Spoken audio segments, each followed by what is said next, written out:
রহমানির রহিম এবিনুর মম চ্যানেলে সবাইকে স্বাগত। আশা করি আমার সকল লাভের ভিউয়ার্সরা ভালো আছে। এই মুহূর্তে যে যেখান থেকে দেখছো সবার ভালো এবং সুস্থ থাকা কামনায় আজকে আমার ছোট্ট মিনি ব্লগ জার্নিটা শুরু করে দিলাম তোমাদের সাথে। এই তো বন্ধুরা, সকাল সকাল কিন্তু খুব কাজ দেখিয়ে দিচ্ছি। আর আজকে কিন্তু কাজের দিন, যেহেতু অফ ডে বলতে হচ্ছে সবারই অফ ডে, বলতে গৃহিণীর কিন্তু অফ ডে না, গৃহিণীর হচ্ছে এই দিনটা হচ্ছে ভিজি ডে বলা চলে। কারণ শুক্রবার এমন একটা দিন যেখানে ব্যস্ততাটাই বেশি থেকে যায়। আর এই তো আমি কিন্তু খুব সকালে ঘুম থেকে উঠে নিয়েছি, যেহেতু অনেক কাজ জমে আছে, তাই ভাবলাম শুক্রবার সকাল সকাল উঠে কাজ করে নেব। কিন্তু কি জানো, সকাল সকাল উঠলেও কিন্তু কাজটা আসলে তাড়াতাড়ি করা যায় না। আর দিনটা খুব ছোট, আর এমনিতেই দিন অনেক ছোট, যেহেতু আজানটাও তাড়াতাড়ি দিয়ে দেয়, জাস্ট 30 মিনিট এদিক সেদিকে। কিন্তু আজানটা কিন্তু আগেই দেখা যায়, মনে অনেকটা সময় পার হয়ে যায়। আর এই তো দেখো আমার নুরসোনা, তারপরে আবদুল্লাহ, ওরা খেলে দুলে এটাকে এলোমেলো করে রাখছিল। সকালে দেখে হাসতেছিলাম যে অনেক রাত্রে আসে, কালকে ঘুমানো হয়েছে, প্রায় 2টা বাজে গিয়েছিল, অনেক সময় 2টা 3টাও বাজে যায়। আসলে লেট নাইট করে ঘুমানো ঠিক না, চেষ্টা করি কিন্তু তারপর অনেক দেরি হয়ে যায়। আমি সব এলোমেলো জিনিসগুলোকে একটু গুছগাছ করে নেওয়ার চেষ্টা করছিলাম, এই আর কি। আর এই তো দেখো এক এক করে কিন্তু কাজগুলো আমি এক একটা করে কভার করে নিচ্ছি। আর এগুলো হচ্ছে ইউজলেস বোতলগুলি আমি আলাদা করে একটা পলিথিন বা তোমার দেখাচ্ছে বড় চালের বস্তার মধ্যে রেখে দিই, যাতে করে এটা যেখানে সেখানে এলোমেলো না হয়, ঘরটা খারাপ না দেখা যায়। আর এই যে কিটক্যাট, আমার ছেলে খুব পছন্দ করে কিটক্যাট খেতে, ওর মামুনি এটা গিফট করছে ওকে। আর এখানে মেশিনে কিছু কাজ করেছিলাম, একটু দেখিয়ে দিচ্ছি। আর একটা মাত্র একজন লোক পাইছে, অনেকজনের মধ্যে থেকে কেউই করতে চায় না। তো বিজনেসটা আসলে ওরকমভাবে এখনও শুরু করতে পারি নাই, এটার জন্য পিসে প্রসেসিং চলতেছে, দেখি কতটুকু প্রসেস করে আগাইতে পারি। এই তো বন্ধুরা দেখো, আমি একে একে কাজ করে নিচ্ছিলাম। আর এই পাশে ছেলে উঠে গেছে, দুজনকে উঠে ফেলাইছি যে নাস্তা খাইতে হইব। তো নুডলস দিয়ে ডিম রান্না করতেছিলাম, মানে ডিম দিয়ে নুডলস আর কি রান্না করব, ছোট বেবির জন্য আর বড়টার জন্য একসাথেই। কিন্তু বড় ছেলেটা খেতে চাচ্ছিল না, বাইরের সকালটা প্রায় 10টা এখন বেজে গেছে। ছেলেকে বলছি 12টা বাজে তাড়াতাড়ি উঠো। দেখো খুব ভালো লাগছে, আর শীতের একটা আভাস পাওয়া যাইতেছে। আর কাপড়গুলো 2 দিন যাবত শুকাইতেছি, আজকে এই তো নামিয়ে নিলাম। এগুলি ভালো করে এখন ভাঁজ করে প্রত্যেকটা পার্ট বাই পার্ট সব এক জায়গায় রেখে দিব। কাজের সম্বন্ধে আমরা কত ধরনের কত কথাই বলি, আসলে কাজ আর কোনো দিন শেষ নেই। এই দিনটা, যেটা শুক্রবারের দিনটা, আমার কাছে খুব স্পেশাল। যখন ছোট ছিলাম আর একদম মনে করো স্কুলে লাইফটাকে কথাই বলতেছি, তো তখন কিন্তু বৃহস্পতিবার দিন হচ্ছে মানে চাঁদ রাত, আর শুক্রবার দিন হচ্ছে আমাদের জন্য ঈদ। বৃহস্পতিবার দিন আমাদের সবার ভিতরে একটা তোড়গোড় থাকতো, কি করবে না করবে, আগের দিন সব প্ল্যানিং প্রোগ্রাম থাকতো। দেন পরবর্তী দিনে আমরা শুক্রবার দিন সকালেই আমরা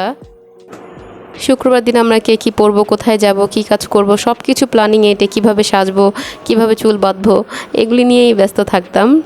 আর এই তো বন্ধুরা দেখো, কথার পাশাপাশি কিন্তু আমি আমার সব যে পার্টসগুলি আছে, হ্যান্ড পার্টস, আর আগে সাইড পার্টস ইউজ করতাম, কিন্তু এখন বেবি ছোট, মানে যখন যেটাই লাগে সাইড পার্টসটা বাদ দিয়ে এখন মিডিয়াম সাইজের 2টা রাখছি, 3-4টা ছিল, অনেকগুলি ছিল। দেখা যায় আমি এক একজনকে একটা গিফট করে দিয়েছি, কারণ বেশি থাকলে কিন্তু নষ্ট হয়ে যায়। আর এর কারণে আমি এক একটা জিনিস আমার কাজিন যারা আছে, আমার বোন আছে আশেপাশেদের, সবাইকে একটা করে 2টা করে গিফট করে দিয়ে দিছি। আর এই ছোটো পার্সটাতে আমি আর আমার বরের ছবি রেখেছি। আর এটা কিন্তু আমার আপি গিফট করছিল বাহির থেকে, এটা সৌদি একটা পার্স, খুব ভালো লাগে দেখতে, খুব সফটই ছিল। এই তো আমি একে একে পার্সগুলি দেখেছি। এই পার্সটা আমার নষ্ট হয়ে গেছে, হঠাৎ করে হুকটা ছুটে গেছে, তো এটা ভাবলাম একটু রিপেয়ারিং করে আর প্রত্যেকটা পার্সকে সুন্দর করে ওয়াশ করে কীভাবে এটা ক্লিন আউট করা যায় নেক্সট কোনো ভিডিওতে দেখাবো। আর এখানে আমি জায়নামাজগুলি ভাঁজ করে রাখছি, যেহেতু এখানে আমি কাজ করি, এই রুমটা আমার সেলফ ইন্ডিপেন্ডেন্ট রুম। আর এখানে আমি নামাজও পড়ি। তো এখানে আরেকটা আপি আছে যে আমার সাথে সাথে কাজ শিখে আমাকে সময় দেয়, আর আমি তাকে মানে একটু একটু করে এগিয়ে নিয়ে যাচ্ছি, কাজটা শিখিয়ে দিচ্ছি, আর সে আমাকে হেল্প করবে বলেছে, মানে কথা দেওয়ার মতোই। তো এখানে দুজনই নামাজ পড়ে নিই। আর শুক্রবার দিন হচ্ছে আমি একটু ঘরটাকে সাপ্তাহিক ক্লিনজিং যেটাকে বলে, সব কিছু একটু ভালো করে ক্লিন করে ঝেড়ে টেড়ে নেই। কখনো ডিপ ক্লিন করি, কখনো বা তোমার মনে করো হালকা পাতলা ক্লিন করি, যেটাকে হালকা পাতলা ডিপ ক্লিন বলা চলে। একবারে ডিপলি আর কি খোঁচাখুচি করে ক্লিন করা হয় না। আর এখানে দেখো দুইটা কিন্তু ছোট্ট ছোট জার দেখতে পাচ্ছ। আর এটা হচ্ছে হোয়াইট সিরামিক্সের। এটা কিন্তু আমার হাতে থেকে পড়ে গিয়ে ভেঙে গিয়েছিল। এটার ভাঙার কারণে কিন্তু এটা আমি আটকিয়ে নিয়েছিলাম। আর আমার বর কিন্তু এটা একবারই করে দিয়েছে, রিপেয়ারিং করে দিয়েছিল। বোঝা যায় না, কিন্তু অনেক ধুলাবালি পড়াতে সেই ফাটা জায়গাগুলি দেখা যায়, ধুলাতে আটকে গেছে। তাই আজকে একটু ভালো করে ঘষে মেজে নিয়েছিলাম। ফার্স্টে একটু সুতি ন্যাকড়া দিয়ে মুছতে চাইছিলাম, বাট দেখা যায় দাগটা যাইতেছে না। আর আমার কাছে এই জার দুটো অনেক ভালো লাগে। দেন আমি নেক্সট পর্যায়ে এসে পড়েছি। আমি ফ্রিজের হাত দিয়ে খুলতে খুলতে এই জায়গা দুইটা একদম বাজে অবস্থা হয়ে যায়, সাদাতে একটা ভাব। আর আজকে 2 দিন যাবত ফ্রিজটা আমি ক্লিন করতে পারতেছিলাম না, যে উপরে দিয়ে এটা ক্লিন করব সেটাও হইতেছিল না। তা ভাবলাম যেহেতু শুক্রবার আর লেট করা যাবে না, একদিনের কাজ 2 দিন হয়ে গেছে। প্রতিদিনের কাজ প্রতিদিন করাই বেটার আমি মনে করি, নয়তো সব কিছু জমে যায়। মাত্র 1 ঘন্টা, বিশ্বাস করো ইউজুয়ালি আমরা যারা গৃহিণীর কাজ করি দেরি হয়ে গেলে 1 থেকে 2 ঘন্টার মধ্যে সকালে কাজটা শেষ করি, মানে সারাদিনের কাজটা। আর আমি 1 ঘন্টা সময় দিয়ে কিভাবে তাড়াহুড়া করে মানে সুন্দরভাবে ক্লিন করে নিয়েছি সেই প্রসেসগুলি কিন্তু আমি তোমাদের সাথে পার্ট বাই পার্ট শেয়ার করছি। সময় কিন্তু বেশি লাগে না, কোমর বেঁধে যেটাকে বলা হয়, কোমর বেঁধে নেমে পড়লে 1 ঘন্টায় কাজ করলেই সম্পূর্ণ ঘরের কাজগুলি কিন্তু একদম গুছগাছ করে করা যায়। আর এই মুহূর্তে আমার সাথে আমার যত লাভের ভিউয়ার্সরা জয়েন হয়ে আছো, যারা লাইক করতে ভুলে গেছো, দেখতে দেখতে দেখা যাবে হয়তো বা আমার চ্যানেলে একটা লাইক বা একটা কমেন্টস করতে ভুলে যাও, অথবা অনেকে নতুন বন্ধুরা আছো সাবস্ক্রাইব করতেও মনে থাকে না। প্লিজ তোমাদেরকে আবারও রিকোয়েস্ট করছি, যারা এই মুহূর্তে আমার সাথে জয়েন হয়ে আছো, লাইক দিয়ে একটা কমেন্টস করে দিবে আমার কাজের ধরনগুলি কেমন হয়েছে। আটগাট বেঁধে আজ কাজ করে নিয়েছি, কিন্তু মাত্র 1 ঘন্টায় পুরো ঘরটাকে আমি টুকিটাকিভাবে ক্লিন আউট করে নিয়েছি।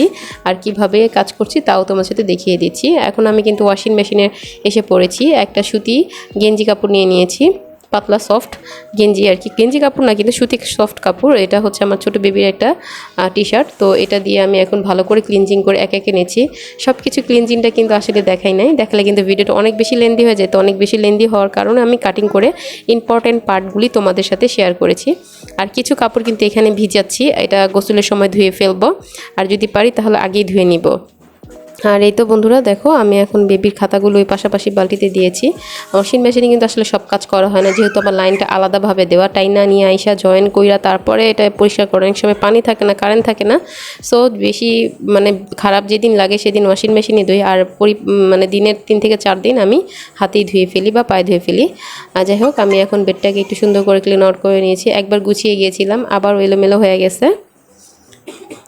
আমার সকল লাভ ইয়ার ভিউয়ার্সরা মাঝে মাঝে একটু চুপ থাকতে মন চায়, যে অনেক আপিদেরই দেখি তারা ভিডিওতে একটু ভয়েস দিয়ে একটু অফ রাখে, আবার অনেক কথা বলে। আমি কিন্তু আসলে না, চুপ থাকতেই পারি না, অনর্গল বক বক বক বক করেই যাই। যাই হোক, তোমরা হয়তো ভাববা আপুটা অনেক স্পিডে কথা বলে। আসলে বিশ্বাস করো, আমি একটা স্কুলে জব করতাম, একটা না কয়েকটা স্কুলে কিন্তু আমি জব করেছি, আমার কাজের অনেক এক্সপিরিয়েন্স আছে। তো ওইখানে আমাকে শুধু ফার্স্টে যেদিন আমার নিয়েছিল তোমার কি বলে মানে ভাইভা প্লাস হচ্ছে ইন্টারভিউ নিয়েছে। তো ওইখানে নেওয়ার পরে একটাই মানে ক্লাস করার পর সবাই একটাই শুধু কমপ্লেন দিছে, আপিটা কথা বলে, বুঝে, ভালো বুঝে, সব কিছু ঠিক আছে, কিন্তু একটু স্পিডটা বেশি, একটু স্পিডটা কম হলে আমাদের জন্য বুঝতে সুবিধা হতো। তখন থেকে না এই কথাটা আমি ভুলতে পারি না। তো ইউটিউবে এখানেও আমাকে একজন কমেন্টস করছে, একটা আপি ছিল, আমি নামটা বলছি না। তো সেও বলছে, আপু আস্তে আস্তে কথা বললে হয়তো তোমার কথাগুলো আরেকটু ভালো লাগতো। অনেক চেষ্টা করি শোনা বন্ধুরা, আমি হয়তো আরেকটু লো স্পিডে কথা বলবো, আরেকটু ধীরে সুস্থে তোমাদের সাথে সব কিছু শেয়ার করব।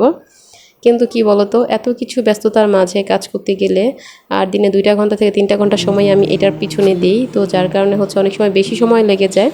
চেষ্টা করি যে ধীরে সুস্থে কথা বলি করবো, কিন্তু যখন দেখা যায় একটু এদিক সেদিক টাইমটা এদিকে হয়ে গেলেও তখন মাথা টেন্স থাকে, কতক্ষণ এটা রিকাভারিং করে আমি আদার্স কাজগুলি করতে যাব। যে কথা বলতে বলতে কিন্তু দেখো আমার টাকুশন এখানে বসে আছে, আর ও তো আছেই আমাকে মানে বিরক্ত করার একজন। ওই কাপড় ধুতে গেলেও আমার সাথে চলে যাবো, কাজ করতে গেলে আমার সাথে সে বসে থাকবো, নামাজ পড়তে গেলেও বিছানায় এসে বসে থাকবো, মানে আমার সাথে সাথেই সে থাকবো। আর এই তো আমি কিন্তু এখানে ঘরটাকেও সুন্দরভাবে ক্লিন আউট করে নিচ্ছিলাম। আর ঘরটা কিন্তু পরিষ্কার করারও একটা প্রসেস আছে, যেটা কিনা আর কি ঘরটাকে একদম জীবাণুমুক্ত ফ্রেশ রাখা যায়। এই তো আমি কিন্তু আমার কাজের ধরনগুলো একে একে সব কিছু দেখিয়ে দিয়েছি। আর আমার টাকুশন এখানে বসে খেলাধুলা করছিল আর টিভি দেখতেছিল। আর আমি পাশাপাশি এখানে কিছু ড্রেস নামিয়ে নিয়েছিলাম। এই যে ব্ল্যাক হোয়াইট কালার ড্রেসটা দেখতে পাচ্ছ, এটা কিন্তু অনেক বেশি বেস্ট, আমার কাছে কালারটা খুবই ভালো লাগে। আর এটা কাজের যে কমিউনিকেশনটা দেখতেই পাচ্ছ, আমার কাছে এত এত সফটই মনে হয় আর এত সুন্দর করে এমব্রয়ডারি আমি খুব কমই দেখি। আর আসলে কিন্তু একটু ভালো ভালো ড্রেসগুলির মানে ডিজাইনগুলি অনেক ভালো ভালো মানের হয়ে থাকে, জানি না আসলে কে কীরকম। আর এই তো একটা জায়নামাজ দেখতে পাচ্ছি, এটা কিন্তু আমার বর যখন ওমরা গিয়েছিল তখন নিয়ে এসেছে, এটাতে কখনো নামাজ পড়া হয় নাই, তাই এগুলো উঠায় রেখে লাভ নেই। আমার মাকে দেখি, আমার শাশুড়িকে দেখি তারা উঠায় রাখে, কিন্তু আমি বলছি মইরা গেলে আর কি পরবো, তাই আগে পইরা নেই। যাই হোক, আর এখানে পাশাপাশি দেখো একটু খিচুড়ি রান্না করে এভাবে ডিজাইন করে রাখছি, ছেলে এভাবে দেখলে সাজায় গুজে দিলে বাবার মতোই পছন্দ করে। আর রাত্রে এটা মাংসটা রান্না ছিল, তাই তোমার সাথে রান্নাটা শেয়ার করা হইলো না। এই তো বন্ধুরা, ভালো থেকো, সুস্থ থেকো, আল্লাহ হাফেজ।